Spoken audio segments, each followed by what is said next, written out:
വിശുദ്ധ കുരിശിൻ്റെ അടയാളത്താൽ ഞങ്ങളുടെ ശത്രുക്കളിൽ നിന്ന് ഞങ്ങളെ രക്ഷിക്കണമേ. ഞങ്ങളുടെ തമ്പുരാനെ, പിതാവിൻ്റെയും പുത്രൻ്റെയും പരിശുദ്ധാത്മാവിൻ്റെയും നാമത്തിൽ ആമേൻ. ജെറമിയ 10-ാം അധ്യായം നമ്മെ പഠിപ്പിക്കുന്നത് വിഗ്രഹങ്ങൾ ജീവഹീനവും വ്യർത്ഥവുമാണ്. അവയ്ക്ക് രക്ഷിക്കാനാവില്ല.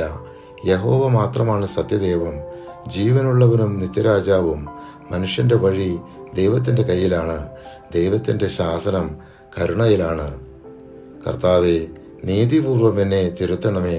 എന്നാൽ കോപത്തോടെ അരുതേ, അല്ലെങ്കിൽ ഞാൻ ഇല്ലാതായി പോകും. ജെറമിയ 10-ാം അധ്യായം 24-ാം തിരുവചനം. ജെറമിയ 11-ാം അധ്യായം ദൈവത്തോടുള്ള ഉടമ്പടി വിശ്വസ്തമായി പാലിക്കേണ്ടതിൻ്റെ ഗൗരവം വ്യക്തമാക്കുന്നു.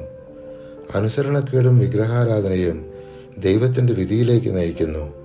ജെറമിയയുടെ പ്രവചനങ്ങൾ ജനങ്ങൾ നിരസിക്കുകയും അവനെതിരെ ഗൂഢാലോചന നടത്തുകയും ചെയ്യുന്നു. ഈജിപ്തിൽ നിന്ന്, ഇരുമ്പ് ചൂളയിൽ നിന്ന് നിങ്ങളുടെ പിതാക്കന്മാരെ മോചിപ്പിച്ചപ്പോൾ അവരോട് ചെയ്ത ഉടമ്പടിയാണിത്. നിങ്ങൾ എൻ്റെ വാക്ക് കേൾക്കണം, ഞാൻ കൽപ്പിക്കുന്നത് ചെയ്യുകയും വേണം. അങ്ങനെ നിങ്ങൾ എൻ്റെ ജനവും ഞാൻ നിങ്ങളുടെ ദൈവവുമായിരിക്കും. ജെറമിയ 11-ാം അധ്യായം 4-ാം തിരുവചനം.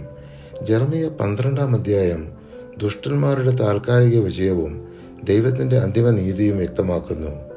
ദൈവം തൻ്റെ ജനത്തെ ശിക്ഷിക്കുമ്പോഴും കരുണയും പുനഃസ്ഥാപനവും വാഗ്ദാനം ചെയ്യുന്നു. ഇതിലൂടെ ദൈവത്തിൻ്റെ നീതി വൈകിയാലും ഉറപ്പാകും എന്ന സന്ദേശം നൽകുന്നു.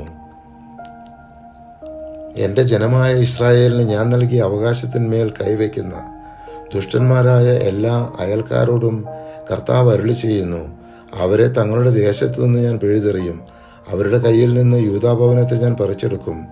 അവരെ പിഴുതെടുത്തതിന് ശേഷം ഞാൻ അവരോട് കരുണ കാണിക്കും. ഓരോ ജനതയെയും അതിൻ്റെ അവകാശത്തിലേക്കും ദേശത്തിലേക്കും ഞാൻ തിരികെ കൊണ്ടുവരും. ജെറമിയ 12-ാം അധ്യായം 14-ഉം 15-ഉം തിരുവചനങ്ങൾ. പരിശുദ്ധാത്മാവേ, തിരുവചനത്തിൻ്റെ അനന്തശക്തിയാൽ ആത്മാവിൻ്റെ ബലങ്ങളും ദാനങ്ങളും നൽകി തീക്ഷ്ണതയാൽ ഞങ്ങളെ ജ്വലിപ്പിക്കണമേ. ആമേൻ.